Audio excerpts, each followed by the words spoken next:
En sortant de l'école, pour vous dire, en gros, moi je me suis retrouvée dans une situation où France Télé m'a commandé 13 courts-métrages de 2 minutes pour adapter des poèmes de Jacques Prévert, par exemple. Et il a fallu qu'on budgète tout ça en n'ayant aucune idée de combien ça allait nous coûter. Donc il y a cette partie-là où on fait un budget qui est un peu... moi, c'était très hypothétique. Et puis, j'avais 6 mois pour livrer 13 courts-métrages d'animation, parce que ça devait sortir en mars pour le Printemps des Poètes, et j'avais pas d'argent. J'ai monté ma boîte, j'avais pas d'argent. Donc le truc qui s'est passé, c'est que parce que j'ai réussi à monter des dossiers, à convaincre la chaîne de télé qui m'a fait une espèce de lettre me disant qu'ils étaient intéressés par mon projet, etc., ça m'a permis d'aller voir une banque qui m'a prêté tout l'argent de la prod. Donc quand dans notre monde audiovisuel, il y a 2 banques un peu qui donnent de l'argent pour le ciné, c'est Cofi Ciné, Cofi Loisirs. Là, il y a Cofi Ciné qui m'a fait confiance, et en gros, ils ont dit, eux, ils font de l'escompte. Donc, ils ont dit, nous, on va te prêter tout l'argent de ta prod au fur et à mesure de tes validations. Puisqu'une fois qu'on a signé avec une chaîne de télé, qu'on a trouvé l'argent du CNC, qu'on a réussi à débloquer une région, moi, à l'époque, je ne savais même pas que la ProCirep existait, quand j'ai réuni l'argent public, il y a l'argent public, c'est le CNC, les régions, et les chaînes de télé, c'est de l'argent privé. Quand on produit un truc, on est obligé d'avoir 50% d'argent privé, 50% d'argent public. Le plus compliqué à trouver dans notre pays, c'est l'argent privé. Parce que l'argent public, quand on met les régions, le CNC, c'est assez facile finalement. Bon, moi, j'ai pas trop galéré.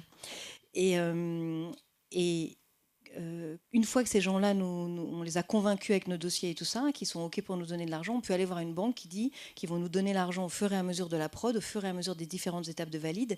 Donc l'idée, c'est qu'ils ne nous donnent pas l'argent d'un coup. Donc quand vous demandez des avances ou des trucs comme ça, en fait, nous, moi, l'argent, je ne l'avais pas d'un coup. Je ne me suis pas retrouvée avec les 800 000 euros de la prod en sortant de l'école sur un compte. En fait, ils m'ont délivré l'argent en fonction d'une sorte de trésorerie mensuelle que je dressais, et qui faisait que chaque mois, pour payer telle et telle personne, je demandais tant d'argent à la banque. Et puis petit à petit, quand toutes les commissions sont passées, quand les trucs ont été validés par la chaîne, etc., à ce moment-là, hop, ils me débloquaient l'argent qui partait direct chez Cofi Ciné, qui était comme ça remboursé de l'emprunt que je lui faisais. Et donc moi, ma prise de risque, ça a été vraiment d'emprunter 800 000 euros à Cofi Ciné et de devoir les rendre dans l'année. J'ai jamais fait un emprunt aussi gros de ma vie.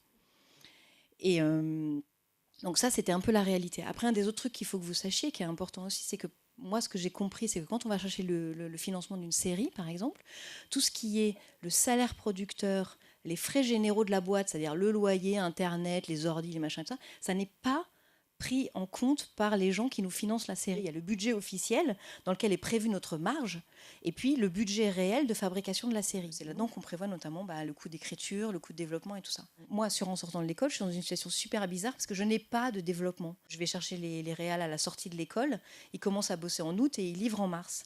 Donc j'ai organisé une convention de préparation dans laquelle ils me donnent une sorte de somme qui est comme un développement pour pouvoir justement faire tout ce boulot d'écriture sur les poèmes pour en sortant de l'école. L'autre truc que moi, venant de votre monde, je trouve assez chouette, c'est que finalement, moi, quand je fais de la production, c'est peut-être pas le cas pour tout le monde, mais c'est que une fois que j'ai trouvé une chaîne de télévision et que je sais que eux sont dans le bateau. Après, moi, je vais aller chercher des sommes d'argent auprès du CNC. Je vais aller chercher des sommes d'argent qui correspondent à mon plan de financement où j'ai mis le descriptif de tous les gens qui allaient me donner de l'argent pour arriver à la totalité de mon budget.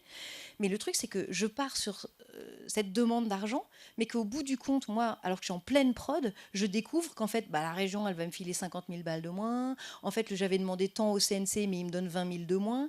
Et donc, je ne suis jamais assurée de la somme que je suis allée chercher. Parfois, on se lance en prod en n'ayant pas la totalité du financement. Moi, ma prise de risque, elle est qu'une fois que j'ai lancé la prod en pensant que j'avais tant d'argent, je découvre que j'ai un gap de financement. En sortant de l'école depuis 3 ans, j'arrive à payer les réalisateurs, les studios, toute la presta, le son, les voix, la musique, tout ça. Et j'arrive à nous payer à peu près, l'équipe de tant mieux, mais je ne fais jamais de marge.